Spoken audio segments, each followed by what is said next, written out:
मुळामध्ये ज्या पद्धतीने कर्नाटकाचं प्रवासी पळाले असं कळल्यापासून सगळेच राज्य ही आता अलर्ट झाली. मुळामध्ये महाराष्ट्र राज्य आणि त्याच्यातली मुंबई ही तर नेहमीच अलर्ट असते. याचा आपण कोविड-19 करोना काळामध्ये जसजसा वाढत जात होता प्रादुर्भाव तसतसं आपली त्रिसूत्री, पंचसूत्री, 21 सूत्री, 24 सूत्री कार्यक्रम आपण चालू ठेवले होते. आत्ता आपल्याकडे जो ॲक्शन प्लॅन आपण घेतलेला आहे तो एअरपोर्ट CUकडून हाय रिस्क देशातून येणारे प्रवासी आणि त्याची आपत्कालीन कक्षाला पाठवली जाणार यादी, म्हणजे जे एअरपोर्ट ॲथॉरिटी आहे त्यांच्याकडनं आलेली यादी ही आपली आपत्कालीन कक्षाला पाठवली जाणार. त्याचप्रमाणे ती सॉफ्टवेअरच्या याने पाठवली जाणार आहे. म्हणजे ती यादी पाठवताना अगदी सोपं सॉफ्टवेअरनी दिली जाणार आहे. ही यादी आपत्कालीन कक्षाकडून मुंबई महापालिकेच्या 24 वॉर्डमधील वॉर रूमला ती कळवली जाणार आहे आणि 24 वॉर्ड रूममध्ये कळवत असताना त्यांच्या असलेल्या पत्त्यासहित ती कळवली जाणार आहे. त्यामुळे सुलभतेने आपल्याला ते काम करता येणार आहे आणि वॉर रूममधून सतत सगळ्या प्रवाशांची 7 दिवस संपर्क ठेवला जाणार आहे.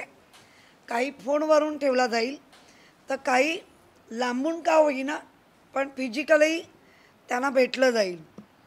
आणि विलगीकरणाचा जो नियम आहे तो प्रवासी नीट पाळतायत की नाही, करतायत की नाही म्हणून काही तिथल्या असलेल्या सोसायट्या किंवा तिथे असलेल्या आजूबाजूच्या काही लोकांना इन्व्हॉल्व करून ते पण लक्ष ठेवलं जाईल. तसंच प्रत्येक वॉर्डमध्ये 10 ॲम्ब्युलन्स म्हणजे तैनात ठेवलेलं आहे की जेणेकरून कुठलाही फोन आल्या क्षणी ट्रॅफिक सोडता पटकन पोचावं इतक्या तत्परतेने ठेवलेलं आहे. आमचं जे महापालिकेचं पथक आहे ते घरी जाऊन त्यांचे चेकअप करणार आहे. तसंच जिथे तो प्रवासी राहणार मगाशी सांगितल्याप्रमाणे त्या प्रत्येक सोसायटीला आपण आपल्यामध्ये इन्व्हॉल्व करणार आहोत की त्या कामामध्ये मदत करावी म्हणून त्या सोसायटीला तिथे असलेल्या इमारतीमधल्या त्यांना पत्र दिली जाणार आहे. आणि नागरिकांच्या सहकार्याने या सगळ्या गोष्टी होणार आहेत. मला वाटतं मी परवाच्या दिवशीच एक दिवस आधीच सांगितलं होतं, एखादा प्रवासी तुमच्या बिल्डिंगमध्ये किंवा सोसायटीत आला तर त्याची माहिती द्या. आमच्याकडे असेलच पण कधी कोण वेगळ्या कुठच्या तरी एअरपोर्टला उतरले मग ट्रेननी आले किंवा बाय कार आले तर त्याची माहिती असावी म्हणून मुंबईकरांनी अलर्ट राहून माझ्या शेजारी किंवा माझ्या समोर माझ्या मागे ज्या काही सोसायटींची जशी घरं त्याच्यात नेमकं आता कोण आलं आहे कोण राहतं याचं थोडं नागरिकांनी सजग राहून जर आम्हाला माहिती दिली तर मला वाटतं आपल्याला काम करणं सोपं जाईल.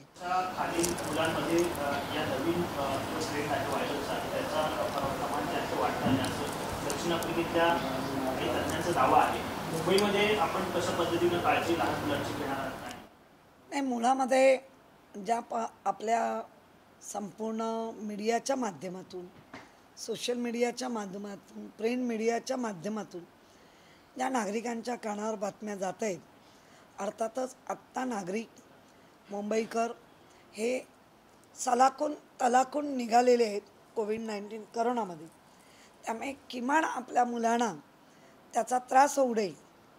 जरी आपण अनलॉकमध्ये गेलो आपण बरंचसं सगळं उघडलं आहे तरी पण मला वाटतं आजच्या घडीला मुंबईत रुग्ण नाही पण जे काही सॅम्पल आपण ठेवले आहेत तपासणीला त्याच्यात जर एखाद दुसरा निघालाच तर आपल्याला सगळ्यांना त्रास होऊ शकतो.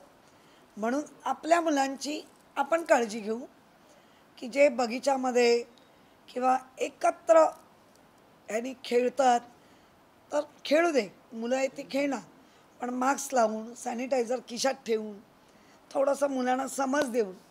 तर मला वाटतं कारण हे टास्क फोर्स किंवा तज्ज्ञ लोकांकडनं असं कळतं आहे की लहान मुलांना लवकर त्याची बाधा होते. आणि आपण तर सर्वांनी सेकंड डोस पूर्ण केलेला आहे. ज्यानी कोणी केला नसेल तर त्यांनी एकतर आम्ही घरोघरी जाऊन तर चौकशी करतोच आहोत, पण तरी पण अज्ञान, भीती वाटणं, धार्मिक बाबीमुळे मागे राहणं हे असं न होता अशी लोक जर मागे मागे राहत असतील तर मला वाटतं थोडंसं त्यांच्यावरती सारखं जाऊन जाऊन त्यांना अवेअरनेस देणं आणि कुठल्याही परिस्थितीत इंजेक्शन घे म्हणून सांगणं, तर आपण 100% पहिला डोस पूर्ण केला आहे. आपण सेकंड डोसही लवकरात लवकर 100% पूर्ण करू. बूस्टर डोससाठी काही चाललंय का? बूस्टर डोस जे लोक त्यांना देण्यासाठी काही शिफारस पाठवली का केंद्राकडे? नाही, मुलामध्ये आपल्याकडे अनेक वॅक्सिन आत्ता आहेत. आपल्या आरोग्य मंत्री महोदय राजेश टोपेंनी पत्र लिहिलं आहे की हा जो पिरियड आहे तो जरा कमी होईल तर आम्हाला आता तुमच्याकडं वॅक्सिन नको आहे, आमच्याकडे आहेत तेच वॅक्सिन पूर्ण करू दे. आधी पहिला ते होऊ दे. 2 डोस 100% पूर्ण झाले, मग जे काही केंद्र, राज्य, टास्क फोर्स, जे कोणी एक्सपर्ट यांच्याकडनं जे येईल माहिती किंवा नियम आणि बूस्टर डोस आला तर घ्यावा लागेल. मॅडम, तुम्ही कालच भेट दिली होती जिनोमिक सिक्वेन्सिंग लॅबला आणि ऑलरेडी 6 दिवस उलटून गेले आहेत. 11 साधारणतः सॅम्पल आहेत. मग रिपोर्ट कधीपर्यंत येऊ शकेल आणि इतका वेळ का जातो? नाही, मुळामध्ये जे रिपोर्ट सॅम्पल आलेले आहेत आपल्याकडे आधी त्या आलेल्या सॅम्पलला 24 तास लागतात, कारण त्याच्यावरती पुन्हा चेक केलं जातं. त्यानंतर त्याच्यावर पुन्हा प्रक्रिया केली जाते, त्याला 24 आवर्स आहेत. आणि एकदा ते जिनोम सिक्वेन्सीच्या मशीनमध्ये गेल्यानंतर 72 हे तास आहेत. म्हणजे ज्या दिवशी आले, बरं 1 आला, 2 आला, 3 आला असं नाही होत, कारण एकाच वेळेला आता 288 आपण रिपोर्टला टाकलेले आहेत. ज्याचा आपल्याला डाऊट होता 2 ते ऑलरेडी आपण पुण्याला पाठवले आणि तो जरा रिपोर्ट अजून आलेला नाही आहे. आत्ताच मला कस्तुरबाच्या डीनचा फोन होता की काही तासात रिपोर्ट येण्याची शक्यता आहे आणि तो आम्हाला ते पहिलं कळवतीलच. त्यामुळे रिपोर्ट आल्याशिवाय म्हणूनच या सगळ्यांना विलगीकरण करून जे आले त्यांना कॅच करून एका ह्याच्यात ठेवणं हे जास्त बरोबर आहे. 288 नमुने फक्त ओमायक्रॉनच्या चाचणीसाठी जिनोमिक सिक्वेन्सिंगसाठी पाठवले का? आपल्याकडे जी जिनोम सिक्वेन्सीची जी मशीन आहे त्याच्यामध्ये लगेच कुठला विषाणू आहे हा कळतो आणि त्याच्यामुळे पॉझिटिव्ह जेवढे आले ते नक्की ओमायक्रॉन आहे का एकच नाही कळत, त्याच्यात सगळे हे कळतात, ते टाकलेले आहेत. 288 परदेशी प्रवाशांचेच आहेत का? हो. नायरमध्ये जे बाळाचे बाबा ॲडमिट त्यांचाही दुर्दैवी मृत्यू झालेला सगळ्या. मलाही आत्ताच कळलं आहे. खरंच दुर्दैवी बाब आहे आणि याचसाठी कंटिन्यू आपण आता दुसरं बाळ मोठं आणि आई जी कस्तुरबाला आहे त्यांची प्रकृती आत्ता स्टेबल आहे. फक्त भाजलेल्या पेशंटचं किंवा होरपळलेल्या पेशंटचं डे टू डे इन्फेक्शन वाढण्याच्या शक्यता असतात. त्याच्यावरती सगळे डॉक्टर टीम हे लक्ष ठेवून आहे. जितकं मेडिसिन त्यांच्या बॉडीसाठी आवश्यक आहे, अँटीबायोटिक म्हणा, लिक्विड फ्लूड म्हणा, हे सगळं ते करत आहेत. आपण देवाजवळ प्रार्थना करू शकतो की याबाबत आत्ता किमान आई आणि ते जे मोठं बाळ आहे ते तरी वाचावं आणि त्यासाठी आमचे डॉक्टर्स, कस्तुरबाची सगळी टीम ही शिकस्त करते. अनेकदा असं होतं की डॉक्टरांच्या हलगर्जीपणा होतो, पण अनेकदा हॉस्पिटल मान्य करत नाही आणि या केसवरून ते उघडच झालेलं आहे. अशा परिस्थितीमध्ये एक सरसकट सगळ्यांना नियमावली लागू करण्यासंदर्भात पालिका काही विचार करते का? कालच तुमच्या माहितीसाठी संपूर्ण major hospital, peripheral hospital, maternity हॉस्पिटलचे सगळे डीन, सगळे प्रमुख यांना मी काल बोलवलं होतं. त्यांच्याकडनं मी सगळी माहिती घेतली. त्या माहितीमध्ये माझ्याही लक्षात आलं आहे काही ठिकाणी 4 ते 8, सकाळी 8 ते 4 डॉक्टर असणार. अर्थातच या सगळ्या गोष्टीला नुसतं एकच गोष्ट नाही तर अनेक त्याला कांगोरे आहेत. तरीसुद्धा मी एक निर्देश दिले आहेत की प्रत्येक नर्सिंग होमला डॉक्टरा 24 तास पेडियाट्रिक असले पाहिजे. धोरणात्मक काही निर्णय आहेत तुमचे तर ते येईपर्यंत आपण ज्या प्रमाणे कॉन्ट्रॅक्ट सिस्टमनी घेतो तर तात्पुरत्या स्वरूपात कॉन्ट्रॅक्ट सिस्टमनी ते डॉक्टर उपलब्ध झाले पाहिजे. गायनॅक पाहिजे, पेडियाट्रिशियन पाहिजे, असे सगळे टीम तिथे पाहिजे म्हणजे पाहिजे. आणि जी काही अशा घटना घडत आहेत तर त्यावेळेला घडलेल्या घटनेचे जे कोणी आहेत त्यांच्यावर तर कारवाई होईलच. परंतु याच्यानंतर मात्र किंवा आत्ताच जे वरिष्ठ आहेत त्यांच्यावरही कारवाई केली जाईल. कारण आपण या डॉक्टरांच्या ज्यांना आपण कोविड-19 करोनामध्ये किंवा अनेक वेळेला देव म्हणतो तर देवाला चुकण्याची अनुमती कोणीही देऊ शकत नाही आणि देणार नाही. त्यामुळे प्रत्येकाने आपला जो पेशा आहे त्याला प्रामाणिक राहून काम केलं पाहिजे या मताशी मी सहमत आहे. जिस तरह से बीएमसी ने गाइडलाइन जारी की है, किस तरह की गाइडलाइन से और किस तरह से इस पे पहल की जाती है? बीएमसी ने ये तो गाइडलाइन की है कि जो आने वाला प्रवासी है, हाई रिस्क कंट्री से आने वाला प्रवासी है, उनको उनका पूरी यादी, उनकी पूरी जानकारी, उनके मोबाइल नंबर, उनका जो एड्रेस है सॉफ्टवेयर के माध्यम से जो हमारे आपातकालीन डिपार्टमेंट है उनको दिया जाता है. वो देने के बाद जो हमारे 24 वार्ड है उसमें उनकी यादी भेजी जाती है. उसके बाद पूरे 7 से 10 दिन उनके ऊपर हमारे वॉर रूम से फ़ोन किया जाता है. डायरेक्ट जाके वो उनको जो घर में रहने का जो आदेश दिया है वो बराबर उसके पालन करते हैं कि नहीं वो देखने के लिए उनकी सोसाइटी, उनकी चौल या जिधर रहते उसमें से कुछ लोगों को पत्र भी दिया जाएगा कि उनके ऊपर ध्यान रखो और जैसे भी जो विलगीकरण में रखा है उनको उसका बराबर पालन करते हैं कि नहीं. इसीलिए हमारे बीएमसी की टीम हमारे सोसाइटी की उधर जो सोसाइटी है उनकी कुछ टीम उनके ऊपर ध्यान रख के काम करेगा. आपके माध्यम से मैं कहना चाहती हूँ कि अभी लोगों को पता चला है कि मुंबई में 7 दिन या 10 दिन विलगीकरण करने के लिए रखते हैं. मैं भी दूसरा एयरपोर्ट में जाके वो उतर के बाय रोड या बाय ट्रेन आ सकते हैं. तो हमारे लोगों ने, मुंबईकर लोगों ने, मेरे आजू बाजू आगे पीछे जो फ्लैट होते या घर होते उसमें नया कौन आया या 15 दिन नहीं दिख रहा था अभी आए उसकी जानकारी महानगर पालिका या पुलिस को देना चाहिए.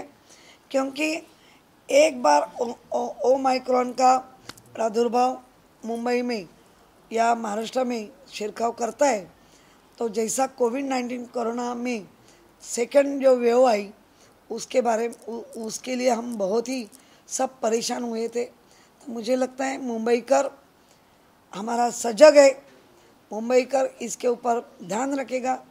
पूरी टीम जो महानगर पालिका की है, राज्य सरकार के केंद्र, वो तो हमारा हम काम कर रहे हैं. तो मुंबईकरों को मैं आपसे नम्र निवेदन करती हूँ कि आप लोग जैसे कोविड-19 कोरोना के आने वाले फर्स्ट सेकंड में आपने जैसा साथ दिया वैसे ही आप साथ देंगे और हम भी मिल के जुड़ के ओमाइक्रॉन को हरा के रहेंगे. ये भी बताया जा रहा है कि छोटे बच्चे भी इससे दूर नहीं है, 5 साल के बच्चों में भी इस तरह के लक्षण पाए जा सकते हैं. इसे लेकर बीएमसी किस तरह से लड़ता है? नहीं, वो तो सबको डर लग रहा है, इसीलिए जो जंबो कोविड सेंटर है, बच्चे लोगों को कोविड सेंटर जो बनाए गए वो सब हम लोगों ने रेडी करके रखे हैं। होना ही नहीं चाहिए, लेकिन हो जाए तो उनकी पूरी जिम्मेदारी बीएमसी लेके काम करेगी और करना चाहती है। इनके इस तरह से वैक्सीनेशन को भी जागरूकता गति दी फैलाई जा जा रही रही है, है। खास करके बच्चों के लिए सोसाइटीज वगैरह में कुछ अलग से अभी आपके माध्यम से तो बहुत ही अवेयरनेस हो रहा है। मुझे लगता है आज भी बच्चे लोग बहुत ही खेलने कूदने के लिए अपने बगीचा में, गार्डन में, मैदान में या अब खुद का सोसाइटी के परिसर में वो तो खेलेंगे ही और खेलना भी चाहिए। लेकिन छोटे भी बच्चे हैं तो उनको थोड़ा अलर्ट करना जो पेरेंट्स है उनकी भी जिम्मेदारी और जिम्मेदारी तो वो अच्छी तरह निभाते भी है। उनको मास्क देंगे, मास्क मत निकालो जब तक तू घर में नहीं आता है। उनके जेब में छोटी सी सैनिटाइज़र बॉटल रखेंगे और ज़्यादा से ज़्यादा खुद को खुद एक अकेला खेला करो, ऐसे कह के अपने पेरेंट अपने बच्चे के लिए सजग रहेंगे। मैम, विदेश से लौटने वाले जो लोग थे जो पॉजिटिव पाए गए थे और जिनके सैंपल संदिग्ध थे वो जीनोम सीक्वेंसिंग के लिए भेजे गए थे, कितने कुल सैंपल्स ऐसे थे भेजे गए थे, उनकी रिपोर्ट कब तक एक्सपेक्टेड है? अभी जो डायरेक्ट आए उसके 2 सैंपल तो पुणे में भेजे।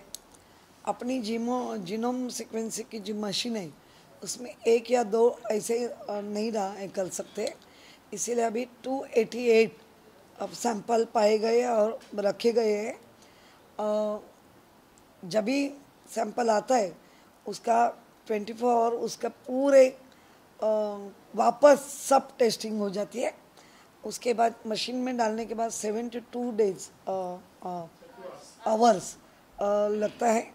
और जिनके सिम्टम्स बहुत ही गड़ब थे उनको पुणे में भेजा है। कस्तूरबा के डीन का अभी कहना है कि ये कुछ घंटों में उनका रिपोर्ट आ सकता है। ये सारे 288 सैंपल्स विदेश से आए हुए लोगों के ही हैं। कोविड-19 कोरोना पॉजिटिव जिसमें वो भी पाए गए और इधर उनके सबके लिए मैम, पुणे में कितने एनआईवी में भेजे गए हैं? 2 भेजे।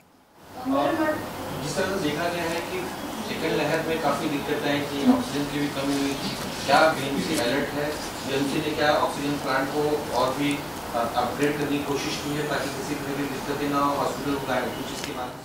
एक तो आपको मैं कहना चाहती हूँ ऑक्सीजन की मात्रा कम हुई, लेकिन अपने मुंबई में, अपने महाराष्ट्र में जो ऑक्सीजन नहीं मिला करके पेशेंट गए, ऐसा एक भी उदाहरण नहीं है, एग्जाम्पल नहीं है। आज भी अपने प्लांट, आज भी अपना बाटला प्लांट सब रेडी है। किधर भी ऑक्सीजन की, वेंटिलेटर की या आईसीयू की या जंबो सेंटर की कमी अभी कुछ नहीं है। पूरी रेडी तैयारी महानगर पालिका ने की है। मैम, वैक्सीनेशन को लेकर के एक बड़ी चिंता थी लोगों के मन में और ये कहा भी जा रहा है कि ओमाइक्रॉन जो वेरिएंट है इस पे वैक्सीन का असर हो रहा है, तो वैक्सीनेशन को लेकर क्या थोड़ी गति और दी जाएगी लोगों को, कहा जाएगी ज़्यादा जो बचे हुए लोग करा रहे वैक्सीनेशन? हमारी तो तैयारी आज भी है, इसीलिए बेड रिडन पेशेंट घर में जाके दिए, जो सीनियर सिटीजन थे चल नहीं पाते थे उनको घर में जाके दिए, बाकी कैंप लगाए, हर वार्ड में 4-4, 5-5, 2-2 हज़ार के कैंप लगाए और लोगों ने साथ भी दी, लोगों ने ली भी। जो नहीं लेने वाले उसमें अशिक्षित, नहीं मुझे कुछ तो हो जाएगा, उसमें डर, नहीं मुझे दुखेगा, दूसरा धार्मिक, नहीं हमारे इसमें नहीं, ऐसी बात में बहुत से लोग रह रहे। लेकिन अभी महानगर पालिका हर एक डोर पे नॉक लगा के पूछ रही है, जो नहीं ले रहे उनको अवेयरनेस दे रही है और ज़्यादा से ज़्यादा उनके ऊपर अवेयरनेस का प्रेशर लाके लेने के लिए मजबूर कर रहे। और मुझे लगता है लोगों ने लेना चाहिए। ओमाइक्रॉन का जो तज्ञ कहते हैं कि जिनका 2 डोज कंप्लीट हुए उसको ओमाइक्रॉन बाकी कंट्री में हुआ भी, लेकिन सौम्य हुआ, और जिन्होंने नहीं लिया उनको बहुत तकलीफ हुआ। पब्लिक प्लेसेस पे क्या ओमाइक्रॉन के प्रादुर्भाव को देखते हुए टेस्टिंग के और रैंडम टेस्टिंग की व्यवस्था की जाए, क्योंकि तेजी से फैलता और लक्षण लोगों में आमतौर पर नहीं दिख रहे हैं, तो क्या फिर से पब्लिक प्लेसेस में रैंडम टेस्टिंग करने की या फिर लोगों को? नहीं, उसका मुझे पता नहीं है वो पब्लिक प्लेस में रैंडम टेस्टिंग देने वाले हैं कि नहीं, लेकिन हमारा टेस्टिंग वो भी बढ़ाया गया है। हर एक घर का दस्तक दे के पूछ रहे और देने का प्रयास कर रहे हैं। मुझे लगता है लोगों ने अभी भी वक्त है, क्योंकि अपने पास वैक्सीन की मात्रा बहुत ही है। वैक्सीन गवर्नमेंट को केंद्र राज्य सरकार ने केंद्र को राजेश टोपे सर उन्होंने पत्र लिखा है कि हमारे पास डोज बहुत ही है, अभी खाली डेज कुछ कम होते हैं तो सेकंड डेज तुरंत हो सकता है, क्योंकि फर्स्ट डोज मुंबई ने 100% की है। ये पहली मुंबई है पूरे देश में कि 100% डोज कंप्लीट किए। तो सेकंड डोज भी हम कंप्लीट करना चाहते हैं। हमारे पास वैक्सीन भी है केंद्र ने दिया हुआ, तो हम ये भी चाहते हैं कि थोड़े डेज कम होते हैं तो हम सेकंड डोज भी 100% कर सकते हैं। एक और विषय है, नायर अस्पताल में मेडिकल नेग्लिजेंस की जो बात आ रही थी, आज एक और मृत्यु की दुखद खबर आई है। कल काफ़ी हंगामा भी हुआ बीएमसी में, बीजेपी के सारे कॉर्पोरेट्स ने स्वास्थ्य समिति से इस्तीफा भी दे दिया है और इस बात को लेकर राजनीति काफ़ी बढ़ती जा रही है बीएमसी चुनाव को देखते हुए। मेडिकल नेग्लिजेंस सिर्फ नायर में नहीं, बाकी अस्पतालों से भी शिकायत आती है, तो क्या कोई इसीलिए मैं कल major hospital, peripheral hospital, maternity home सबका मैंने आढ़ावा लिया है। उनको सबको मैंने निर्देश दिए हैं कि उसके बाद जो करते हो तो उनके ऊपर तो कार्रवाई हो गई है, लेकिन अभी ऐसा नहीं होगा। जो वरिष्ठ है उनके ऊपर भी कार्रवाई होगी। उन्होंने खुद ने हर महीने में उनको सिविक्स सिखाना ज़रूरी है। डॉक्टर को, डॉक्टर है लेकिन सिविक्स नहीं है, तो मुझे लगता है ये गलत हो सकता है। दोनों जो सहृदयी डॉक्टर होने चाहिए कि जो हमने वीडियो देखा है वो किसी को भी गुस्सा आ सकता है और बहुत ही गुस्से वाली बात है, क्योंकि मेरा कोई रहता तो मैं क्या कर सकता। ये जो दुख की बात मन में आती है वो सबके मन में आना चाहिए, वो डॉक्टर हो या नर्स हो। और आपने ये किया कि राजनीति तो बीजेपी ने उसके ऊपर भी इतनी घिनौनी की है, हमारे पास पत्र भेजा है, राजीनामा देते हैं। तो आप जिस कारण राजीनामा देते हैं उसको कहना ज़रूरी है, वो मैं समझ सकती हूँ, वो आपका लोकशाही ने दिया हुआ, कायदे ने दिया हुआ अधिकार है। लेकिन उसमें आदित्य ठाकरे का नाम लिख के उनको कुछ गलत कहने का, पेगविन वगैरह, तो ये क्या राजनीति है? ये कितनी घिनौनी है राजनीति है। जिस घटना घटी है उसके ऊपर सेंसिटिव होना, संवेदनशील होना मैं समझ सकती हूँ, लेकिन उसका आधार लेके अपनी राजनीति चलाना ये कितनी गलत है। एक सवाल एक लास्ट सवाल एक जिस तरह से मुंबई में बाहर के लोग आते हैं तो जिसके बाद डोज लिए हैं उन्हें आर्टिफिशियल की जरूरत नहीं होती। अगर अब 2 डोज के बाद आर्टिफिशियल की जरूरत होगी मुंबई में, नहीं, एनीवन, ट्रेन से आए या फिर बस से आए, गवर्नमेंट में एनीवन, एक तो डोज दिखाओ जो किए हुए हैं या आर्टिफिशियल दिखाओ, दोनों से एनीवन कहा है। काही कालच्या पालिका सभागृहात मोठा गोंधळ झाला आणि याच्यानंतर आता भाजप पोलीसमध्ये तक्रार देखील दाखल करणार आहे। कालचा काय गोंधळ होता, काय परिस्थिती आणि आता ते याच्यामध्ये जाणार आहे पोलीस स्टेशन। ते सारखे उठत आहेत पोलीस स्टेशन, कोर्ट वगैरे, तर त्यांचं त्यांना करू दे। माझं म्हणणं आहे जी गोष्ट घडली ती संवेदनशील आहे, नुसतं म्हणून चालत नाही, तर ते वागावं लागतं। काल त्यांनी जी पत्र दिली आहेत 10 लोकांनी, त्याच्यामध्ये म्हणायला सांगतायत की आमची राजनीती नाही, आम्ही संवेदनशील आहे, मग पेगविन याचा त्याचा उल्लेख करायची गरज काय? ज्या गोष्टीसाठी आपण सगळे एक होऊन जर त्याच्यावर प्रशासनाला दबाव आणून किंवा प्रशासनाला त्यांची असलेल्या नियमाची जागा दाखवून करतोय, तर असं पत्रामध्ये लिहिणं आणि राजनीती करणं हे कितपत योग्य आहे? काय गरज होती? घटना कुठची होती? घटनेचा जर क्रम बघितला, जो बाटला आहे सिलेंडर, त्या लोकांनी कंप्लेंट केलेली होती त्या कंपनीला। अर्थात जे बिचारे हातावर पोट घेऊन डबे चालवणारे फॅमिली होती, बटन दाबताच गॅस पसरलेला होता, अर्थात त्या सगळीकडे दुर्लक्ष। परंतु कुठूनही राज्य सरकार, आदित्य ठाकरे अडचणीत कसं आणता येईल ह्या गोष्टीमधनं पण जर ते करत असतील तर हे संवेदनशील नाही हे स्पष्ट होतं. मॅम जो राडा झाला त्याच्यानंतर त्यांनी राजीनामे दिले, याकडे कसं पाहता? राडाबिडा काही नाही झाला. कायम ते राडे करण्यामध्येच माहीर झालेले आहेत. कारण जर आता आपण फिजिकली घेतोय तर लोकांचे प्रश्न मांडण्यासाठी आपण सतत सतर्क असायला पाहिजे. तर ते कुठेही लोकांचे प्रश्न मांडण्यासाठी सतर्क दिसत नाहीत. कंटिन्यू अख्खा राडा करून जे काही सभागृह आहे ते बंद कसं पडेल याच्याकडे लक्ष आहे. पॉलिटिकल स्टंट वाटतं का तुम्हाला पारंपरिक? मला कशाला वाटायला पाहिजे? तुम्ही बघताय संपूर्ण पॉलिटिकल स्टंट करून जर अशा गोष्टी घडतील तर मुंबईकरांचा दुर्दैव आहे म्हणायला हरकत नाही.